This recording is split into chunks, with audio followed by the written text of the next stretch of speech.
Hello, everybody. Welcome into a new Patriots Beat podcast here on this Thursday evening. I'm Evan Lazar, joined as always by 98.5's Alex Barth. And Alex, a couple of things before we get into the meat of the show today. Patriots-Dolphins Week 1 preview. First and foremost, the season kickoff tonight, the Tampa Bay Buccaneers against the Dallas Cowboys. Exciting to see football back in action tonight, Alex. Oh, yeah, we're here. We made it. Let's go, baby. Football season. Oh, I'm going to knock stuff off my desk. Football season. Let's go. I'm hyped. I'm ready to go. How much of an interest do you have in this game in terms of Tom Brady playing in this game and all that kind of stuff? Or are you more just watching this one as a fan? I'm just watching it for the football. I mean, anytime you get to watch Tom Brady play, Patriots fan or not, it's a treat. So you look forward to that. But honestly, I know I'm supposed to say, oh, I want to see Brady. He's the GOAT. He's our guy. And I like watching him. I'm really interested in the Dallas Cowboys this year, just as a team. And this just happens to be their first game. But you got Dak coming back from that ankle injury. And let's not forget how good he was before he got hurt, right?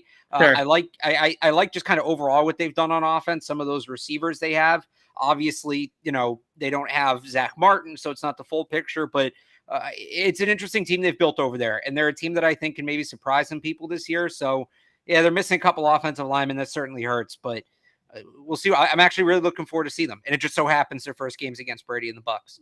I am a massive Dak Prescott supporter. I think Dak Prescott's wildly underrated still in the national attention or discussion, I guess I should say, among quarterbacks.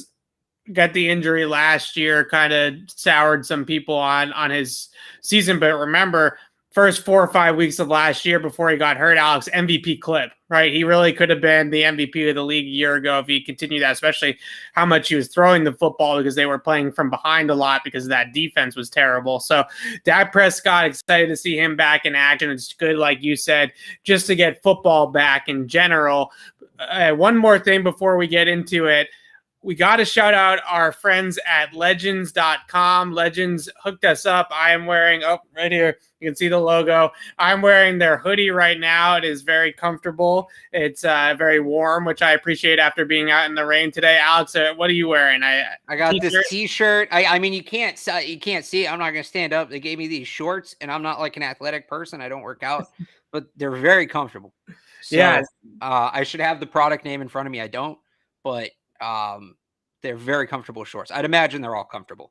The ones I have and the other ones. Yeah, we got the hookup from legends.com. As you can see down there, you can use that promo code PATS20 to save 20% on your first order. And we received, as Alex just said, some hoodies, some shorts.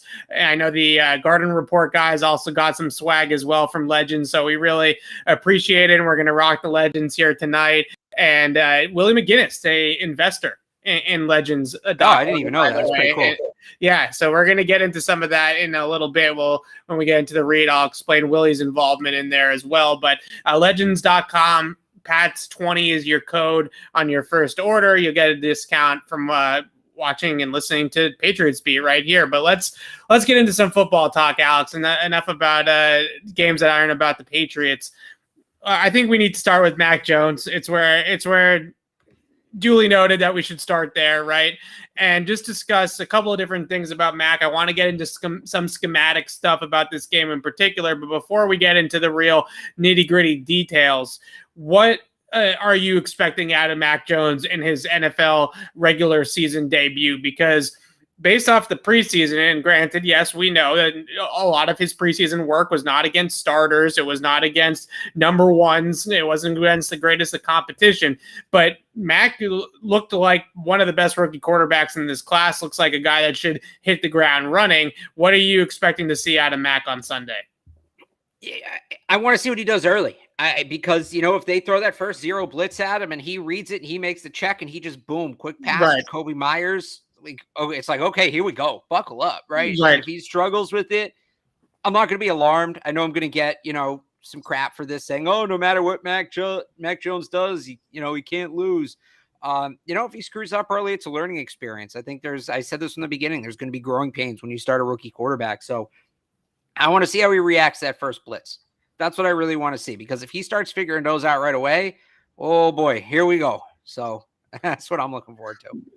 That was one thing that stood out throughout all of training camp and the preseason was how pro-ready he was at setting things up pre-snap, before the ball is snapped, at the line of scrimmage, right? And you look at the way that he made checks, the way that he made sure the protection and got the mic points set, and all those types of things were next level for a quarterback with his experience. And I think that that is a little bit of a testament to what he was working with at Alabama, because that Steve Sarkisian scheme, what the Nick Saban has evolved that offense into in recent years, has really taken on a much more pro style.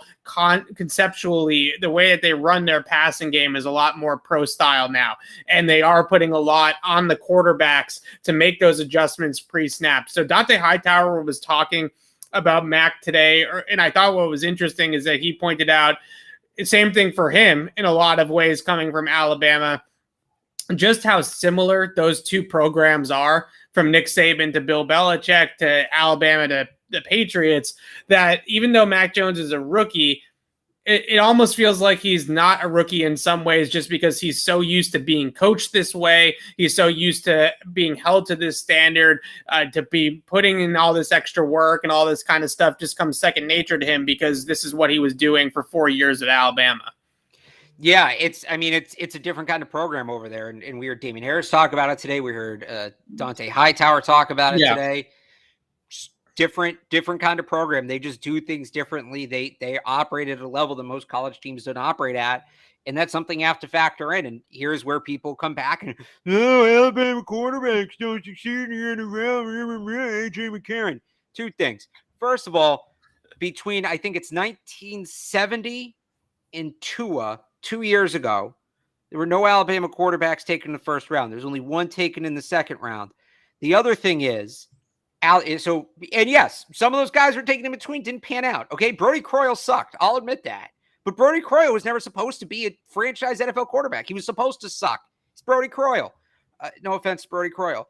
And the other thing is, a couple of years ago, the SEC kind of changed. The SEC was very behind everybody else, the rest of the conferences, when it came to some of this offensive innovation, right? The spread offense, airing it out, the air raid, all of that.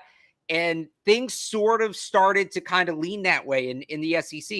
And even within the SEC, which was the holdout, Alabama held out on top of that because they just had so much talent at running back and on defense and on the offensive line that they were still getting by. And then Nick Saban got his doors blown off by Ohio State, the Ezekiel Elliott year, realized, all right, I can't keep winning games with Jay Coker and Blake Sims. I got to change something. He brings in, first he brought in Lane Kiffin, then Steve Sarkisian. Now it's Bill O'Brien. He's modernized the Alabama offense, and it's completely changed. It is now in step with what most other college offenses are, if not more complicated. It might even be more complicated at this point. So when you look at guys like Jalen Hurts, like Tua, like Mac Jones, and now it's Bryce Young, who was awesome on Saturday, by the way. Yeah. These guys are built differently. These guys have different backgrounds. They have different foundations than all those Alabama quarterbacks, the Brody Croyles, the AJ McCarrons of the world that came before them. These guys are the real deal. There was a coaching clinic that I watched right after the Patriots drafted Mac Jones with Nick Saban last offseason, I believe it was, during COVID. And he mentioned what you just said about how they had to change their philosophy on offense, right? Because they used to be a ground and pound offense and very simplified for the quarterback. And it was 1960 there until, and I mean, that's the case of Alabama's whole 1960 there until about 2012. Right. So then Nick Saban recognized that if I'm going to keep up with these offenses, not only at the SEC and in conference, but more importantly, the Ohio States, the LSUs, the Clemsons, right? The teams that were going to competing for national championships, I'm going to have to change, and I'm going to have to innovate to the times. And we're going to have to go from an offense that was ball control, run the football, win with good defense, to scoring 40 points a game. If we're going to get these, they were still scoring 40 points a game up until the very end, just to be fair. I mean, Trent Richardson, say what you will about him in the NFL, dominant force in college. Okay, maybe just a little bit different, right? So that was a big change for Alabama and a big philosophical change. Let's get back to this game though with the Dolphins. And we've talked. We don't get to do an hour on Alabama football. We can do that in the offseason. We talked a lot about it with Tim Jenkins about the zero blitzes and things like that. I do think that's important, but remember, zero blitzes, we're only discussing those on about 13 to 14% of the snaps, right? So what is Miami doing the other 85% of the snaps is still very, very important. All the talk about the zero blitzes, all the talk about the amoeba fronts and all that kind of stuff, that only happens on 3rd and 8. Right? What's happening on 1st and 2nd down? What's happening on 3rd and short? Those are different scenarios. So to me, this entire game, in a lot of ways, is going to be dictated by how the Miami Dolphins and Brian Flores decide to match the Patriots 12 personnel package. We don't know about Nelson Aguilar's status, but Hunter Henry and Jonnu Smith are going to play, right? So the question is, how does Brian Flores decide to match 12 personnel? Because this Miami team, the Patriots were built like this, I would say, maybe a little bit more last year. A few years ago, though, 2019, they were built like this a little bit too, where it was better for them to play in nickel or sometimes even 6 defensive backs on the field, right? Their strength and their depth was really in their secondary. And Miami's built exactly the same way. And those linebackers, Jerome Baker or Landon Roberts, those are players that can definitely be exposed in the passing game. So if McDaniels goes out there and puts 2 tight ends out there and he says, how are you going to match us? And Flores matches them in nickel or in dime, the Patriots are going to run it down their throats, right? And we're not going to see a ton of Mac Jones throwing the football. But if they come out in base and they stack up against 12 personnel with a lot of heavy bodies out there on defense, then you best believe that Mac is going to go, okay, check, let's spread it out, and let's get everybody out of the formation. And Jonnu Smith and Hunter Henry all of a sudden become wide receivers, essentially, in these looks, and we go in a much different direction. So the chess match is really going to come down to this game. To me, the script is really going to come down to that chess match. How does Miami go out there and match 12 personnel? Well, and the other thing is, okay, so then you go into 12 personnel, you spread it out, but you still got to win one-on-one. And then I think we see a lot of, I don't want to say, they're not trick plays, but, gimmicky stuff. Screens, obviously, but I think, remember that pop pass they used to run to Brandon Cooks all the time? Run that to Jonnu Smith. I know, like, Nelson Aguilar is kind of the obvious candidate for that, but run that to Jonnu Smith and just get him in space with the ball in his hand, let him create, let him run somebody over. Again, screens, wide receiver screen, tight end screen, running back screen. I think that's all in play. Things like that. That play, what was it? They used, I guess it's technically a screen too, where they used to run to Edelman, where he'd line up like almost in line and motion him out. And then they snap the ball while he was in the motion, kind of hit him while he was running that lateral move. I think they ran it to James White too out of shotgun. You probably know the technical name for it, but like things like that, where you just manufacture easy completions and force the defense to come to you to make the play, because they have all these guys like Jonnu, like James White, who are good at making plays after the catch, and force the Dolphins to come and make the play at the ball and don't bring the play to them.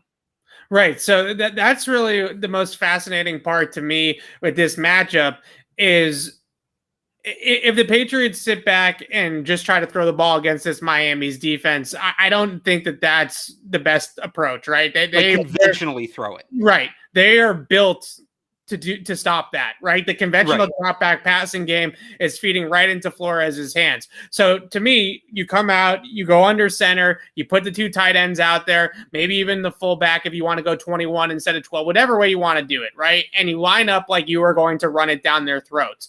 And then you make a decision based off of the defensive personnel and how Flores wants to match it. And you go from there.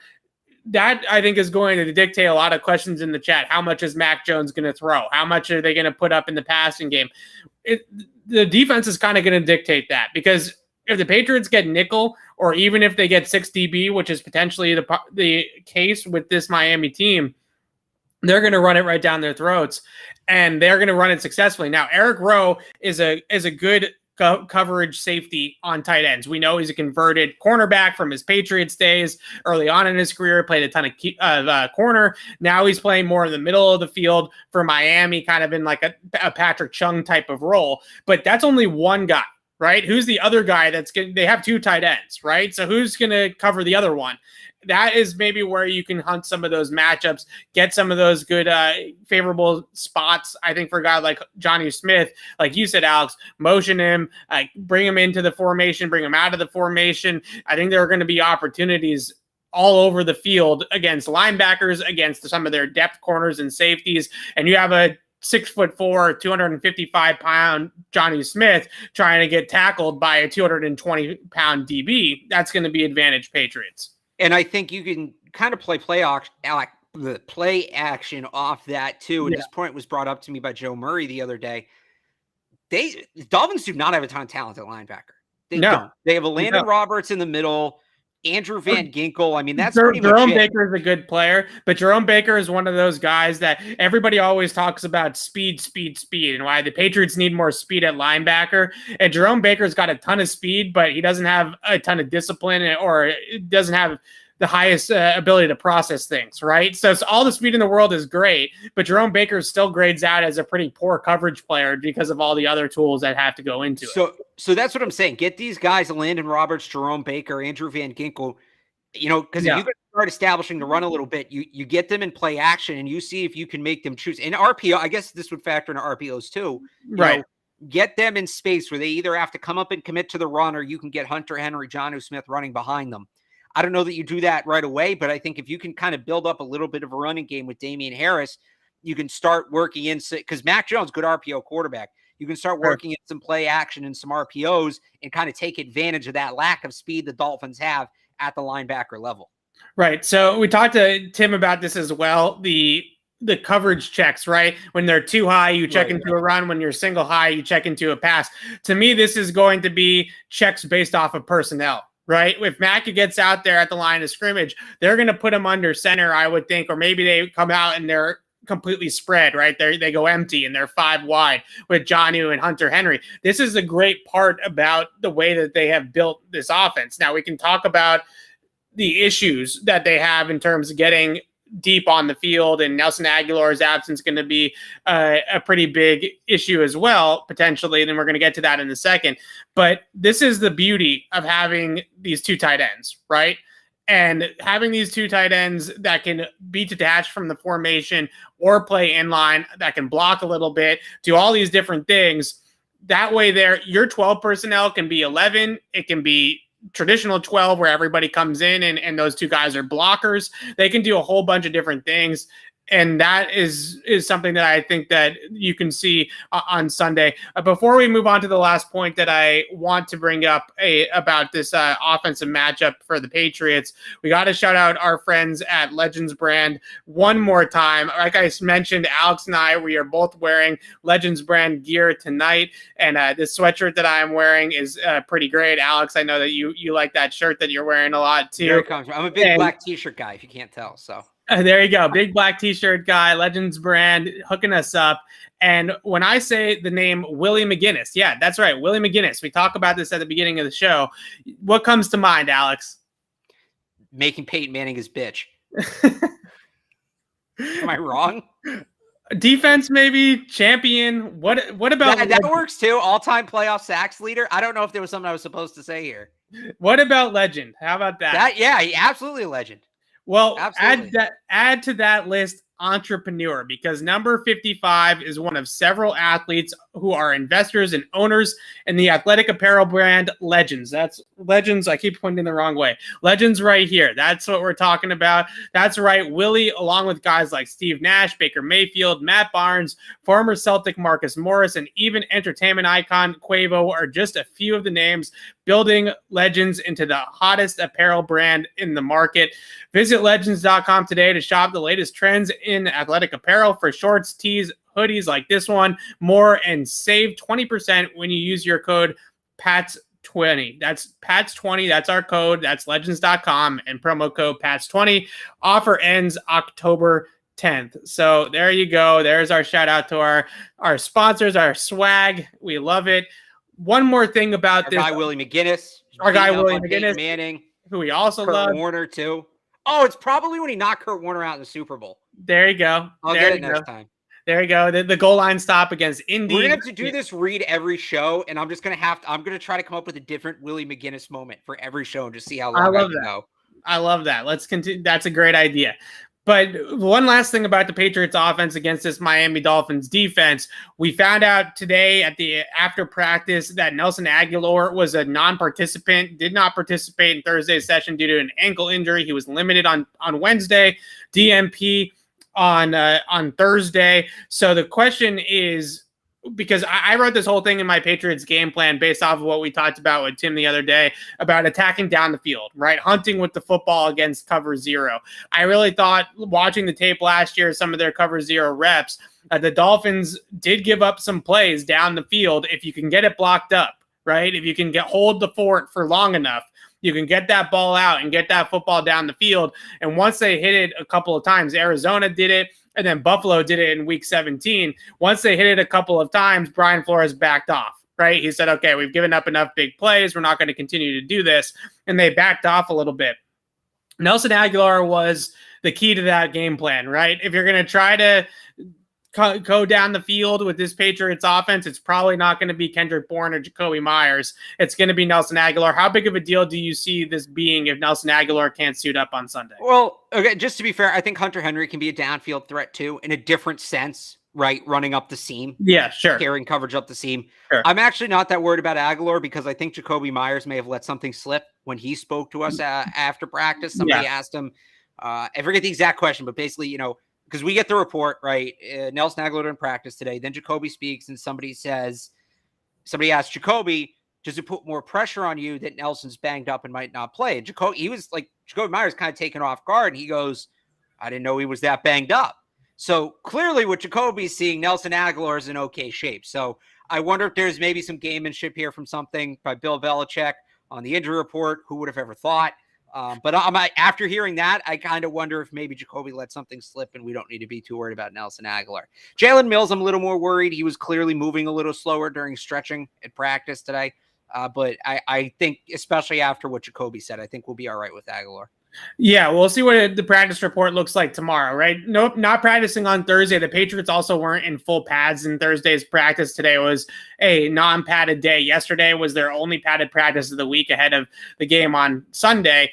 Tomorrow is the big day, right? If Aguilar is not out there tomorrow, then that probably doesn't bode well for his status on Sunday. But if he does practice tomorrow, then that probably means that today was more of a maintenance day and they're just trying to preserve him for the game, right? And get him ready for the game from a physical standpoint. Last thing here on the offensive side of the football, we talked about running the ball potentially, especially if the Dolphins match their 12 personnel with nickel or dime defense. It's going to be Damian Harris, we got to think, right? That's going to get the lion's share of those carries. I think so, and I have people texting me for fantasy advice. I think if you're going to see Stevenson anywhere, it's inside the 5. They're going to use him as the bowling ball. And I know that the comparisons are to Garrett Blount, but for this game in particular, and I don't think he will become this player, but just roll. Do you remember the first game Mike Gillislee was here?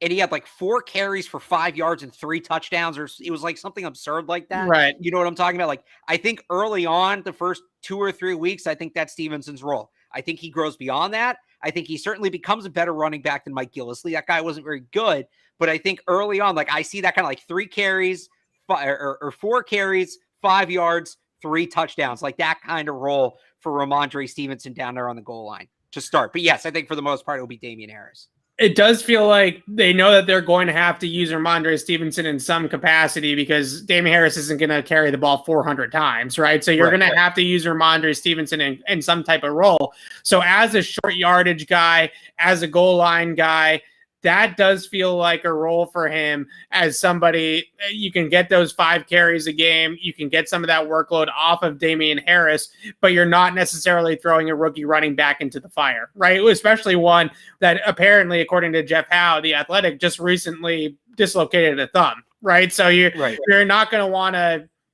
give him 20, 25 carries a game. So Damian Harris is going to be the workhorse.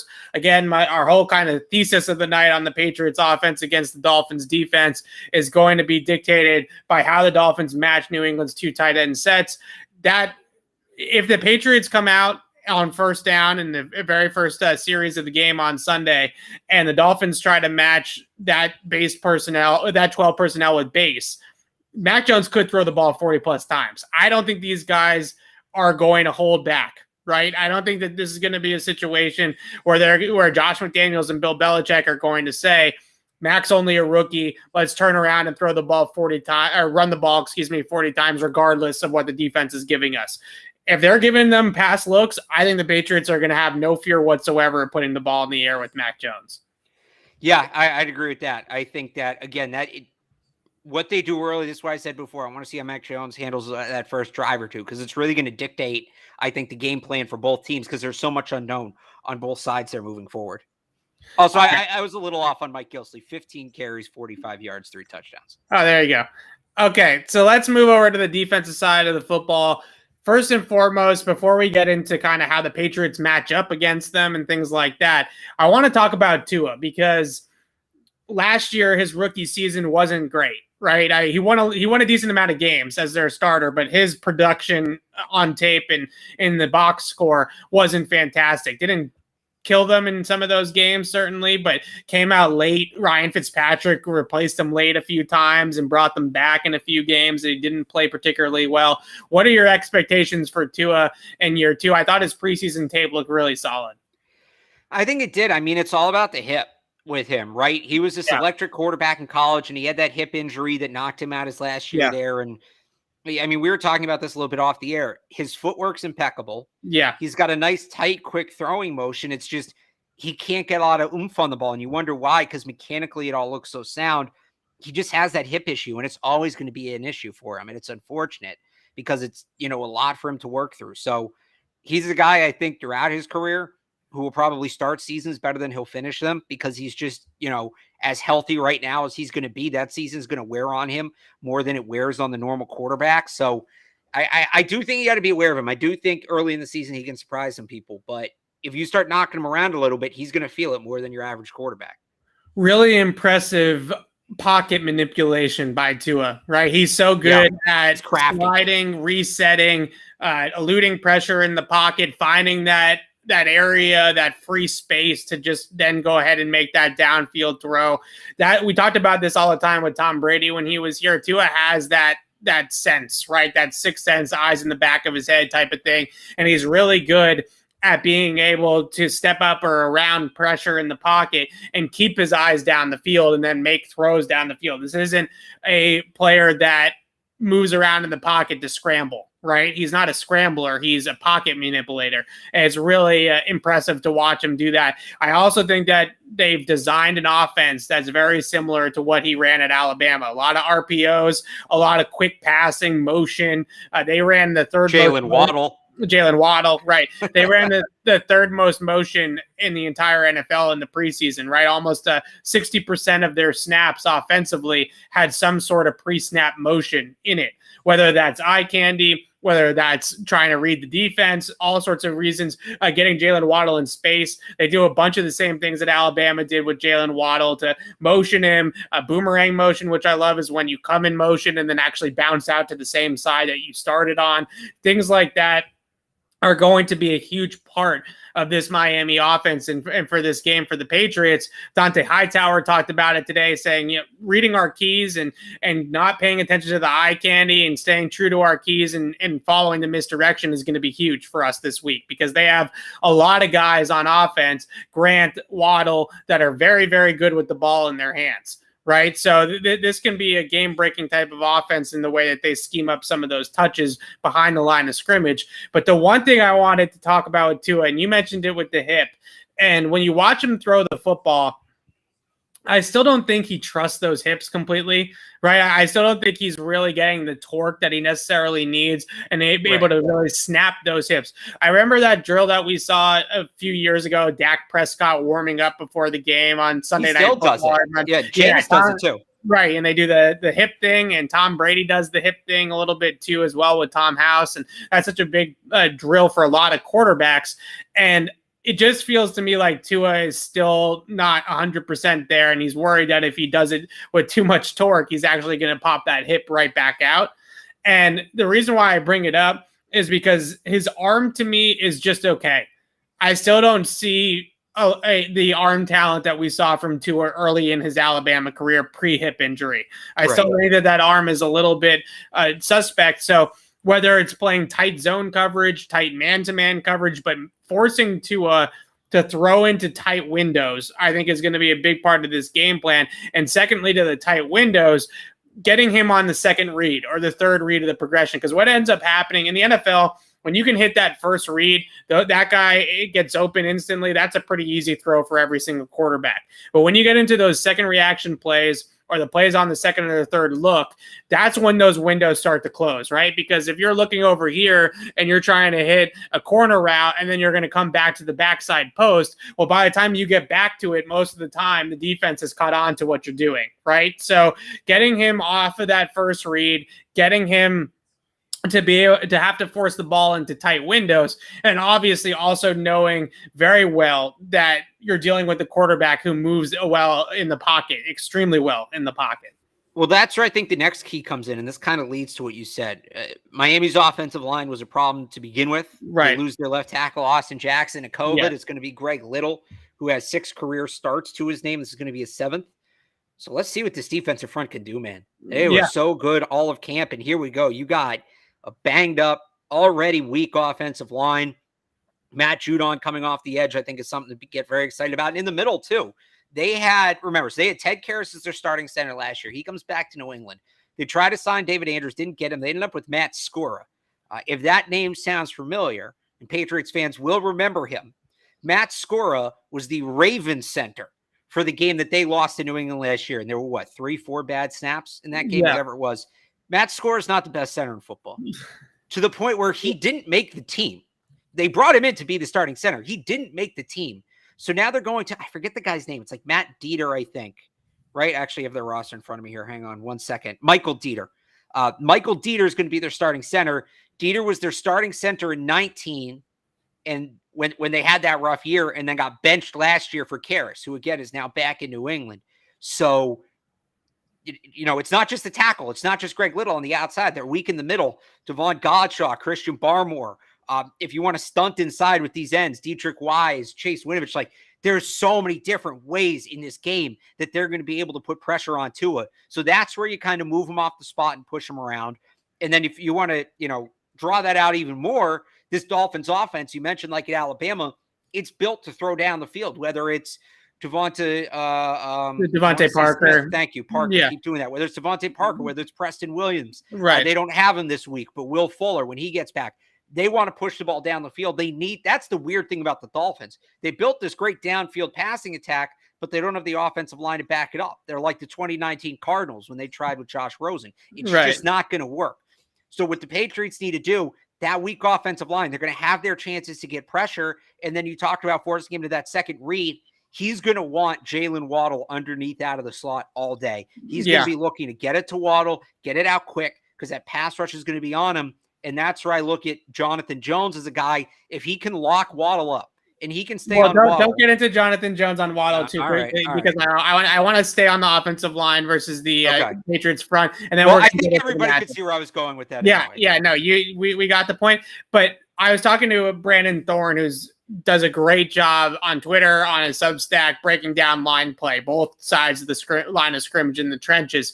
And I DM'd him. I said, this could get ugly, right, between the Patriots front versus this Miami O-line. And he writes a report every single week about the biggest mismatches on Sundays, right? Who are the left tackle versus the pass rusher, or the guard versus Aaron Donald, right? Who are these biggest mismatches in the trenches that fans can look out for? And he said one of his little sneak peek here. He said one of his mismatches is the entire Miami offensive line against the Patriots front, not just Matt Judon versus Greg Little, or on the other side, Josh Uche versus Jesse Davis, but literally the entire matchup, right, is in favor of the Patriots. And if the Patriots are going to win this football game, they are going to have to feast on that mismatch. On paper, this is a giant mismatch, right? And this should be an easy win for the Patriots to control the line of scrimmage when Miami has the football. You mentioned that they want to get the ball deep down the field and to throw to Devontae Parker or Waddle. They do have some schemed quick game stuff that they ran a lot in the preseason with motion and RPO concepts and things like that.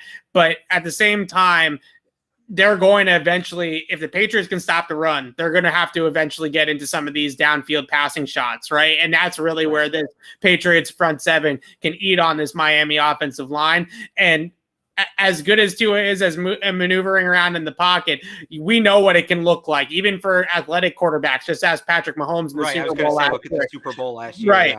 Yeah. If you can get to the quarterback and you can disrupt the timing by getting pressure, that's all that you really need.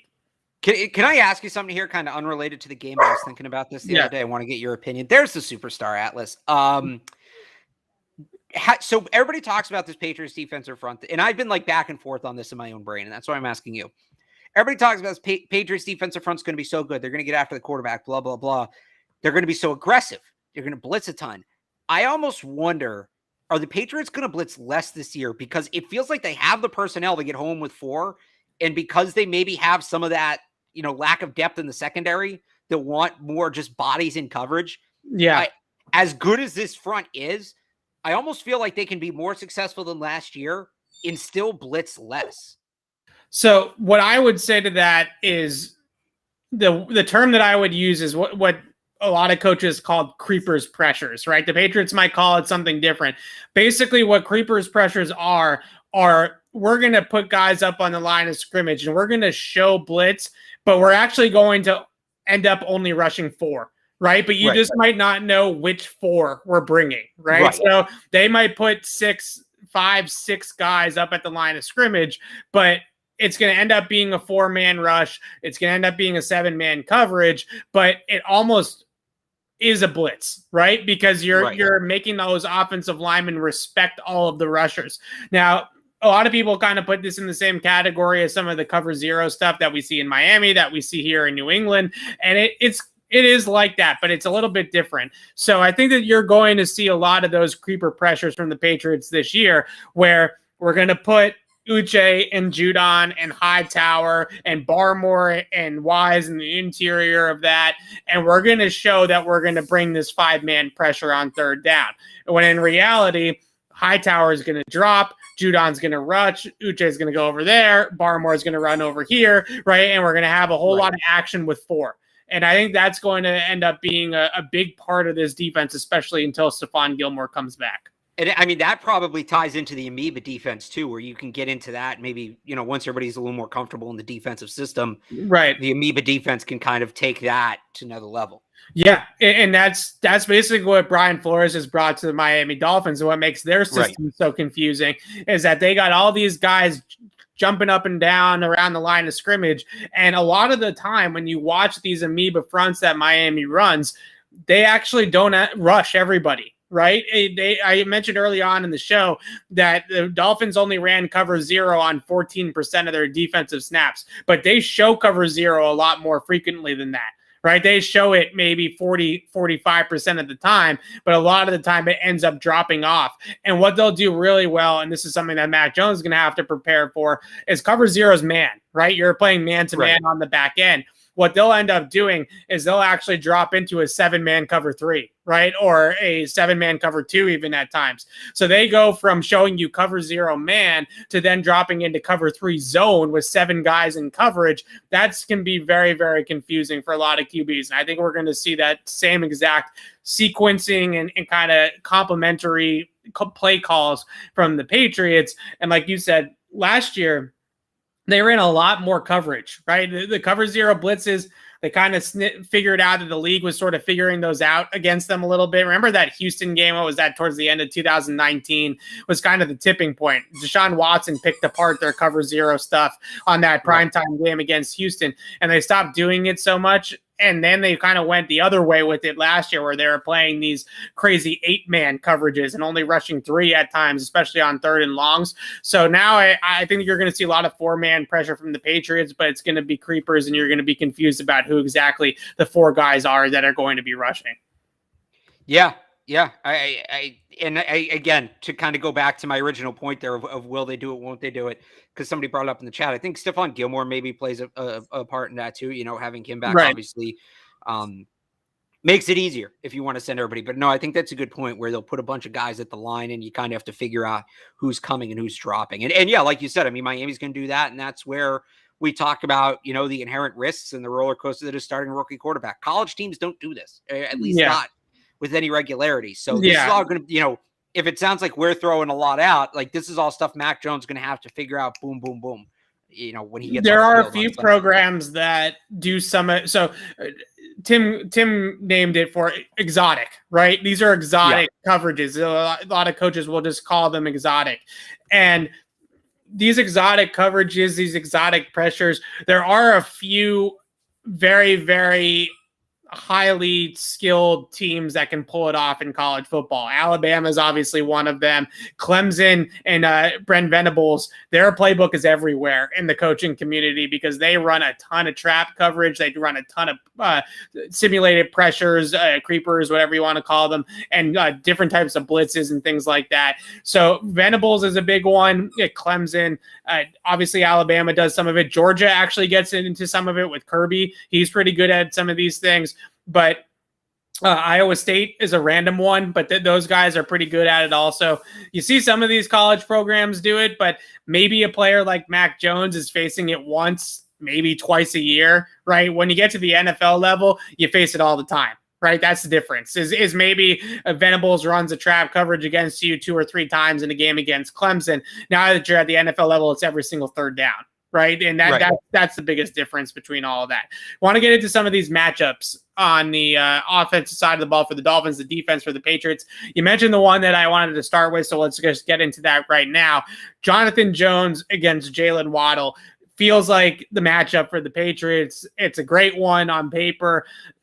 Typically, when the Patriots go up against teams like Kansas City, for instance, with Tyreek Hill, and they need to match a guy with just electric game-breaking speed, they put their guy with some electric game-breaking speed on defense and John Jones on him in coverage. Jones also obviously has the special teams background, so open field tackling is something that he's used to doing. Plays inside like Waddle is going to do a whole lot in Miami. So that's going to probably be the matchup with the first rounder. It'll be John Jones on Jalen Waddle. That's going to be a good one. Yeah, I think it is. And again, I think that's, when that pass rush is coming, that's where Tua is looking. And I think, if you could take that away, first of all, I think Jonathan Jones, Tua might throw that without looking. If you get to him enough, he's going to get rid of that ball without really looking, and you can bait him into a pick. But, J.C. Jackson, Devontae Parker, great matchup in its own right. On the other side, it's hard to predict the matchup just because is it going to be Juwan Williams? It's going to be Jalen Mills. It's going to be Sean Wade. Right. This is one we know, and we know it's going to be crucial. And they might rotate Grant. I just did this like 2 hours ago. Jakeem Grant and Albert Wilson into that role too. But whoever's there, like Tua is going to be looking in that slot all day if the pressure is getting to him. Right. We talked to Jacoby about this earlier today. I think you were the one who asked him, right? When dealing with the blitz and just being able to get hot on that slant and have the quarterback be on that same page.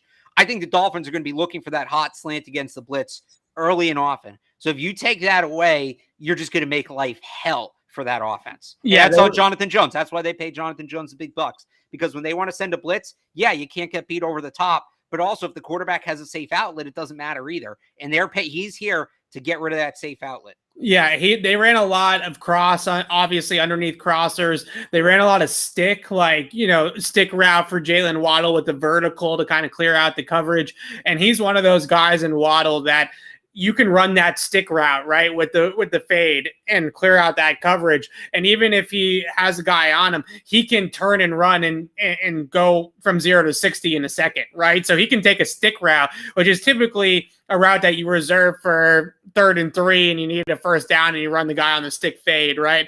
He can take a stick route 80 yards to the house. That's how fast a guy he is in Jalen Waddle. So a lot of stick, a lot of slant. I'm sure a lot of those motion screens where he's going to come into the flat and motion into the flat pre-snap, and they're going to throw him the football. Alabama loves doing that with Waddle, with Devontae Smith, where they just go ahead and do all those things.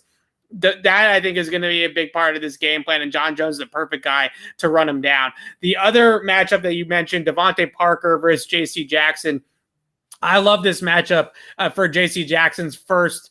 He had some dry runs at it last year without Stephon Gilmore, but this is a real test for J.C. Jackson about whether or not he can be a number one corner in a defense, right? And you start right off the bat with a guy like Devontae Parker, who I think is a really nice matchup for JC. He's going to run on the outside. He's a vertical, big-bodied receiver. It's not Stephon Diggs, right? It's not somebody that's going to break him down and run these efficient route breaks and get open at the top of the route frequently. This is a catch point, down the field, jump ball type of receiver, and that seems to fit JC pretty well. Yeah, this is, he wants to play physical. And almost like sometimes, I know this is going to sound weird, just hang with me for a second. Sometimes receivers that don't want to play physical, that shy away from contact, are tough matchups for physical corners because the corners are going to play the way they want. They're going to toss that receiver around, and that receiver is going to be able to draw PI because all that contact is going to look one-sided. It's almost easier if you're a corner and you want to play physical. And Evan, if I'm wrong, correct me, but this is just how I've always felt watching the game.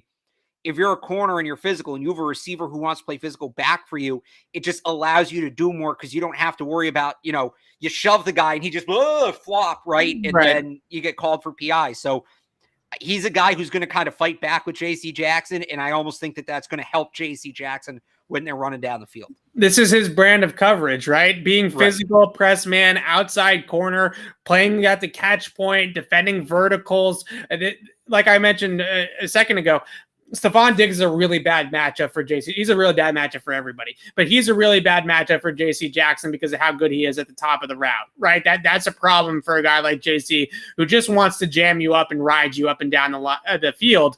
Stephon Diggs is so good at running away from people that's a bad matchup for him. Devontae Parker fits right into his mold. And if the Patriots are going to play some games without Stephon Gilmore, you want to hope that a lot of those games there is a receiver like a Devontae Parker that J.C. Jackson can go up against, right? That's the type of guy you'd rather put him up against than a Diggs or a Thielen or a CD Lamb. I'm thinking of some of their opponents down the road. Yeah, exactly. Like when they go up against Dallas, maybe he gets Amari Cooper, or maybe he might get Michael Gallup. Right. A little bit more of that outside vertical guy. When they played Tampa and Tom Brady in week 4, Mike Evans, perfect matchup for him. Do not put him on Chris Godwin. Right. Exactly. So I like this matchup for JC. Who are they going to put on Godwin?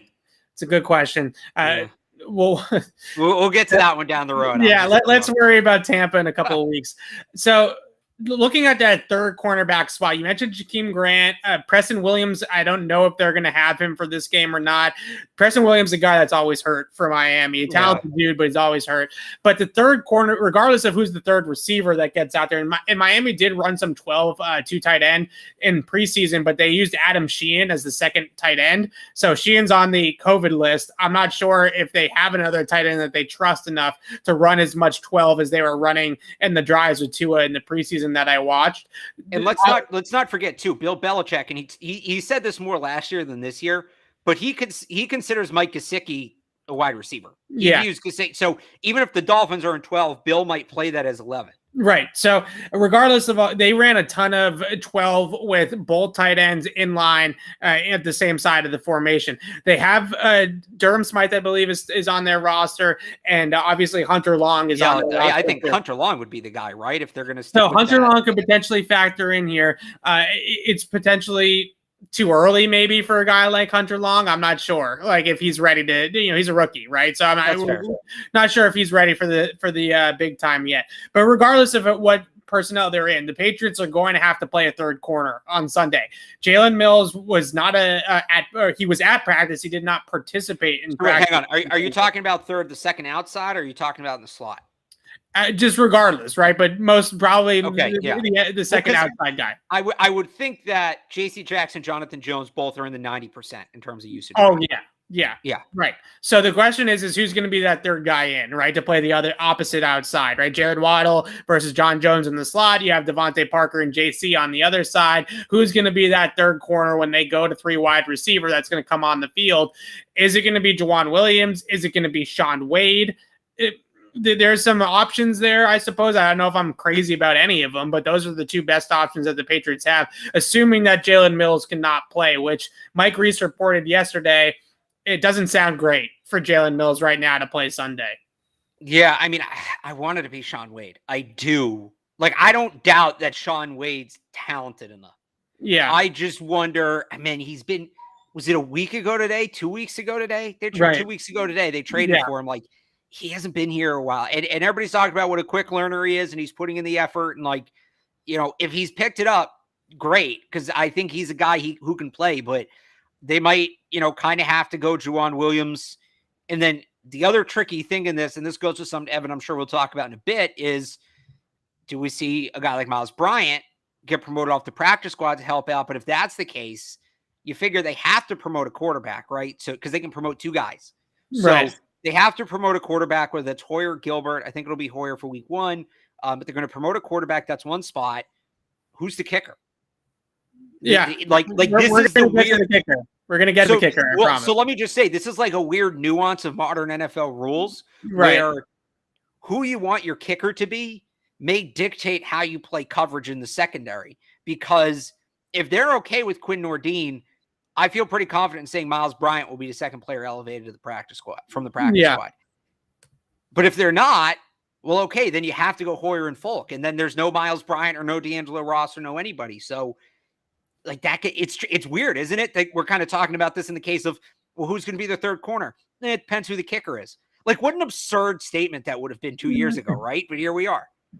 Yeah, it's the third cornerback spot too is really interesting based off of Miami's personnel at wide receiver, because Albert Wilson and Jakeem Grant are kind of poor man's Jalen Waddles, right? Like those guys are scheme touch guys, slot guys, good with the ball in their hands, good in space, but those are not Preston Williams, right? Preston Williams, big body outside receiver. So if they're going to throw Preston Williams out there as their third receiver, then maybe a guy like Sean Wade or Juwan Williams gets all that run, right? Maybe that's the guy that they go with, as Atlas is already making his presence felt here. But if it's a guy like Albert Wilson or Jakeem Grant, then that definitely bodes more for somebody like Miles Bryant getting called up and playing a little bit in this defense this week. So the question really boils down to, like, I kind of sit on the offense side of the football too, to a degree. What does Miami put out there, right? Who are if they get into 11, who are their three wide receivers on Sunday? If it's Waddle, Parker, and Grant, then it's not going to be JC, John Jones, and Juwan Williams matching up against that group, right? You're going to need somebody that can run to go up against those guys. Yeah, but it's tricky because it's not like you can say, all right, they're throwing Jakeem Grant out there. It's, you know, it's time to roll with Miles Bryant. They have to make that decision Saturday. Yeah. So it's just, you know, it's a little different. It's a little trickier. I love this nuance of it as somebody who, like, I love the roster building element of the game. Sure. I love this practice squad promotion thing and all that, because it fundamentally changes the way you can build a team. They had no kickers last year. They have no backup quarterback this year, right? All of that. But it's going to be interesting to see how they play it. So last matchup here I wanted to discuss, and then we're going to talk about the kickers. Don't you worry, Alex. We got the kickers on deck.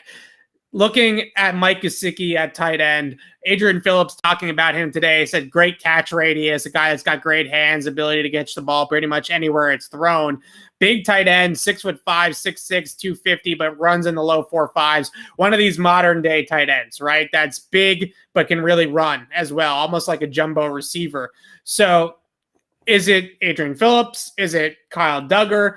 If Jalen Mills is healthy, does he get run at Mike Gesicki? Does Juwan Williams get some reps against Mike Gesicki? How do they match up against Gesicki? Because he's somebody that I think is going to be heavily involved for Tua as well.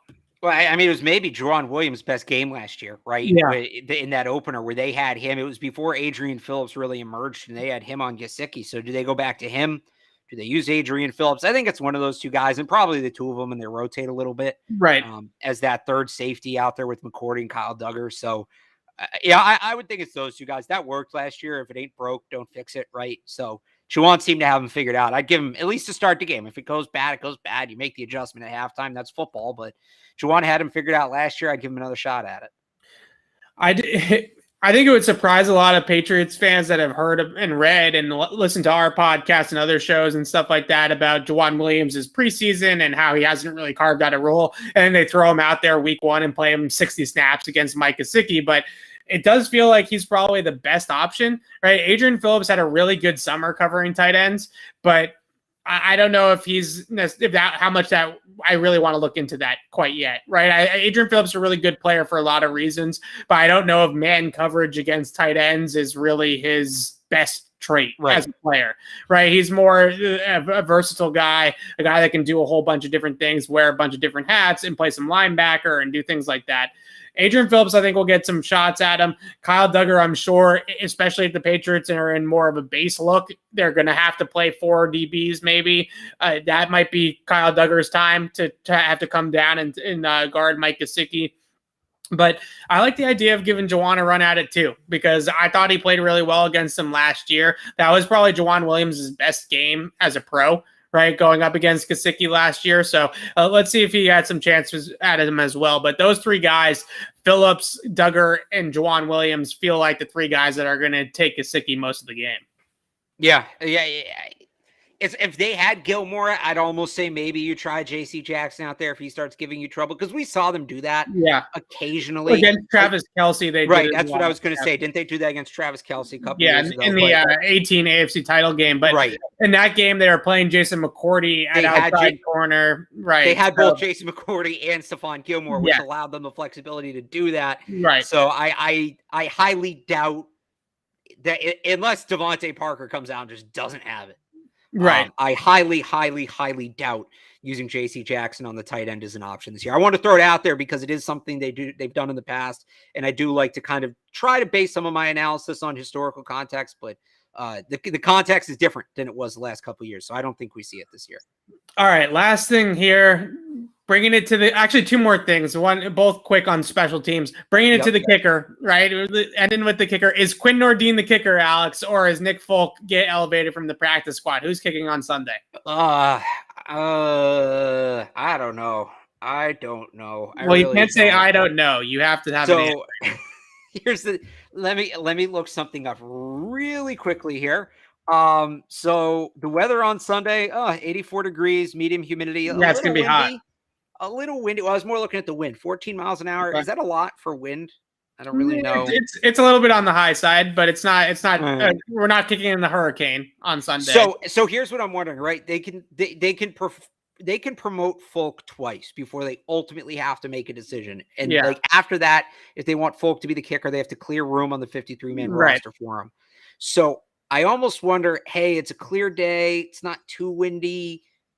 Maybe we can get by Quinn Nordin in this one, and it saves us a Folk game. You know, it pushes that decision you have to make down the road a little bit.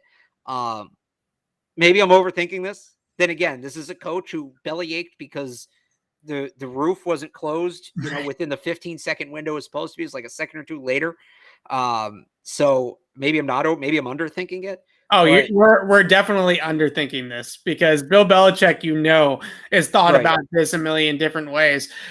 I wonder how much of a leash do they give Quinn Nordin? Because that's my question here is this still in a way a tryout for Quinn Nordin, right? Because you have 3 preseason games. He kicked a bunch in those games, but kicking in a game for so many reasons is a lot different than kicking in practice, right? So you don't really get a ton of live reps when it comes to kicking in practice. So are they running Nordin out there at the start of the season to see what the kid's got? Because they think he's got some talent, right? He obviously got a huge leg, but at the same time, if it's 17-17 with 3 seconds left and your tryout kicker is the guy you're trotting out there to win the game, you might have just cost yourself a game, right? So you have to be careful with that. I don't know if Bill Belichick would ever think about it like that because of that, right? Because you could lose the game because your kicker that you're trying to see if he's got the goods is out there and misses the kick. So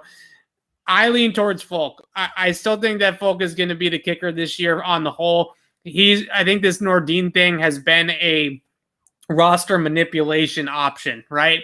You have the two elevations out of Nick Folk. You do this for a couple of weeks. Come week 3 or week 4, nobody's ever seen Quinn Nordin kick in a regular season game at that point. It's probably a lot easier to get him to the practice squad and through waivers after about a month of the season. Everybody else should more or less have their kicker situation figured out, and nobody's seen Nordin kick in 6 weeks, right? It's probably not going to be as many suitors or as many people putting in bids for Quinn Nordin at that point. I guess that, well, so that's what it comes down to. Was this, Nick Folk wasn't ready and they were prepared to run with Nordin as the kicker, or was it they kept Nordin on the roster because it was the only way to keep him and they knew they could get Folk through? Like, the initial tweet from who first reported this again? Was it Yates? Yeah. So remember, the initial tweet said Nordin had won the starting kicking job. It actually didn't even say Folk was being released. Yeah. So, I'm inclined to lean that they're going to give Nordin a start here and just see, like you said, that tryout. But also, like you said, this is going to be it's probably going to be a close game. And I actually think it's going to be a pretty low scoring game too. Just for a number of reasons. I think it's going to be a low scoring game. Do you really want Nordin in a game that projects like that when, you could have Folk this week when you need him, and then let Nordin get his tryout next week against the Jets because you're going to beat the bag out of them. They don't have anybody. So I'm gonna say Nordin. That's my pick. I wouldn't put any money on it. Hang on, I have a quarter here somewhere. I'm gonna flip a coin on it, but you give your take. I'm gonna find a coin. I think it's gonna be Folk. Now they have 2 elevations for Folk before they have to put him on the 53. They also can only elevate, I believe they can only elevate 2 guys, right? From the practice. 2 guys, and a player can only be elevated twice during the season, COVID stuff aside. Right. So if they decide that they have to elevate Nick Folk because Quinn Nordin's not ready, the other spot's going to be taken up by Brian Hoyer, right? Because they need a backup. Right. That's one. Yep. So Brian Hoyer is automatically 1. So the problem that you kind of run into with Nordin with Folk being elevated is a guy like Miles Bryant or a guy like Christian Wilkerson if Nelson Aguilar is a no-go in this game, right? Those guys are going to have to stay on the practice squad for this game because you're not going to have the spot. So like you said earlier in the show, you almost have to figure out, okay, is Jalen Mills going to be healthy? Is Nelson Aguilar going to be healthy, right? Enough to play on Sunday? That does dictate a lot of things about this kicker.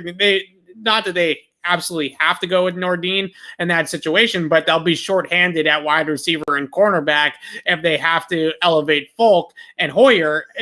Those 2 are locked in, and then you can't elevate a guy like Miles Bryant or a guy like Christian Wilkerson. All right, heads Nordin, tails Folk. All right, Nordin. I'm going with Nordin. Lock it in. All right, I'll go with Nordin.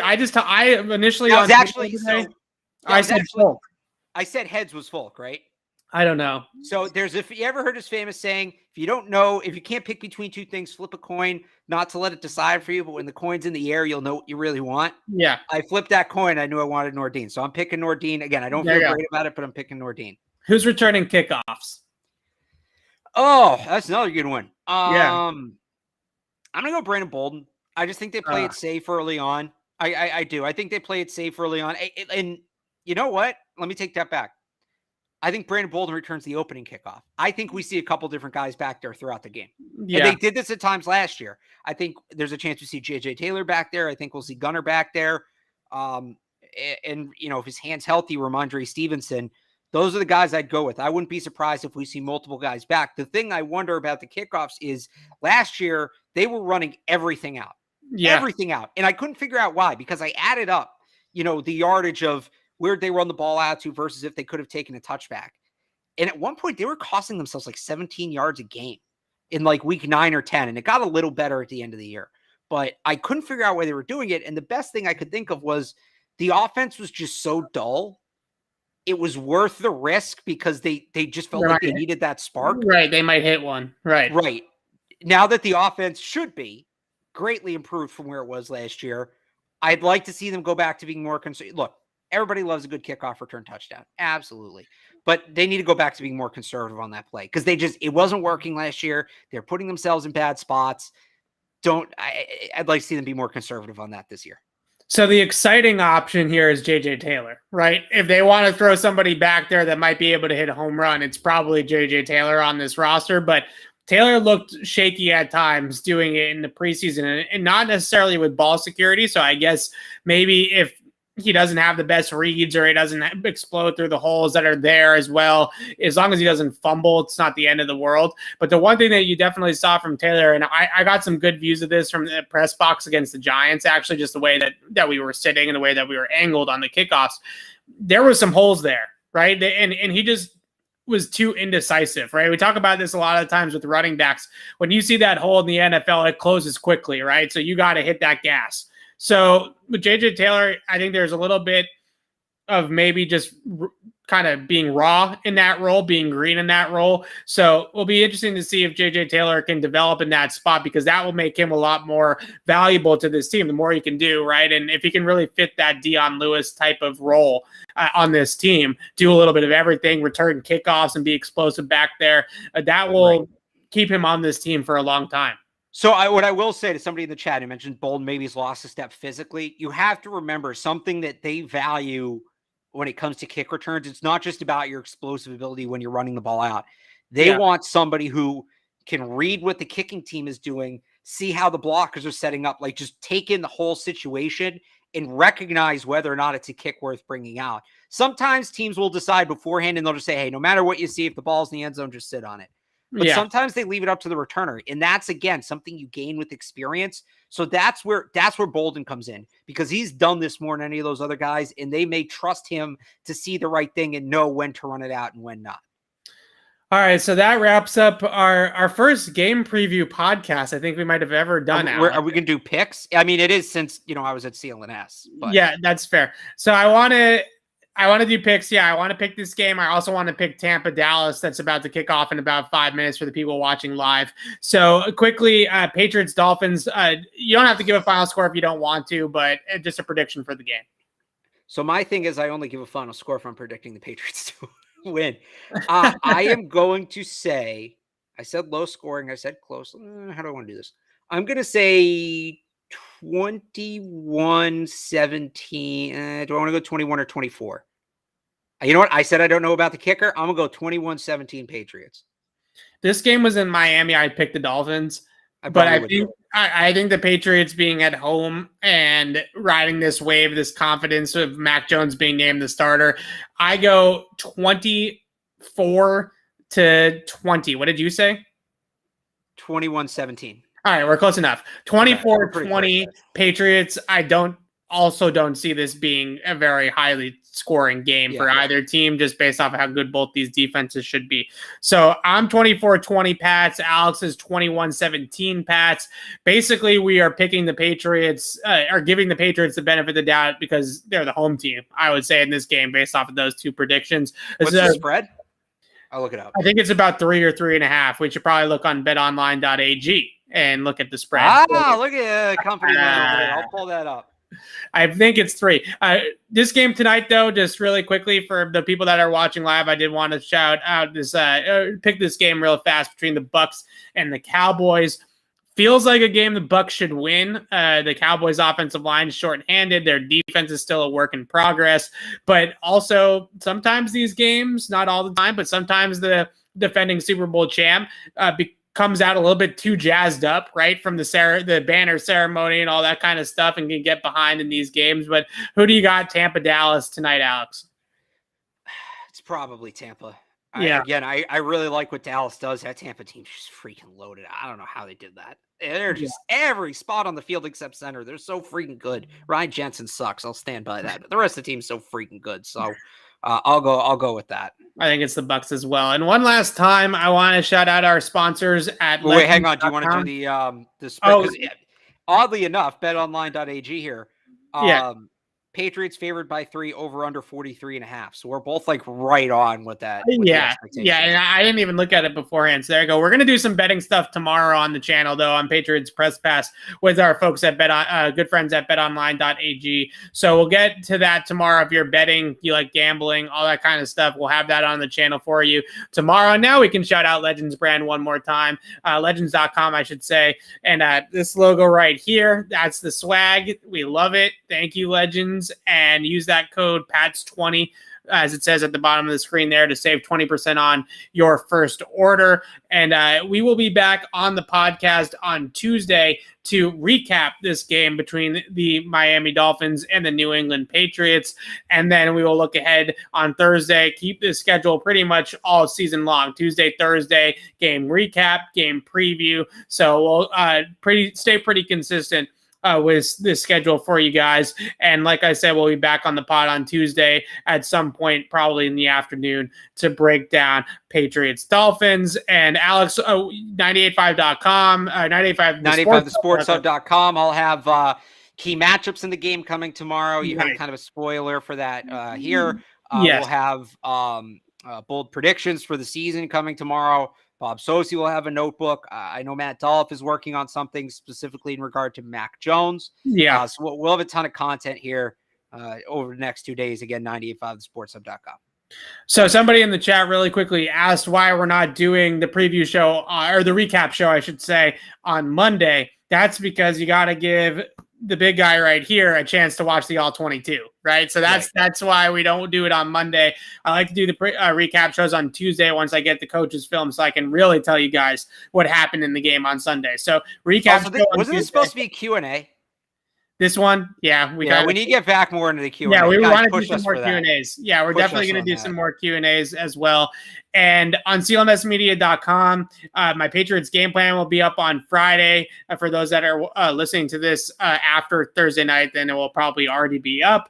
And we will have you covered on CLNSmedia.com and Patriots Press Pass. We'll do some pregame, we'll do a postgame show, and we'll obviously have a ton of written content on CLNSmedia.com.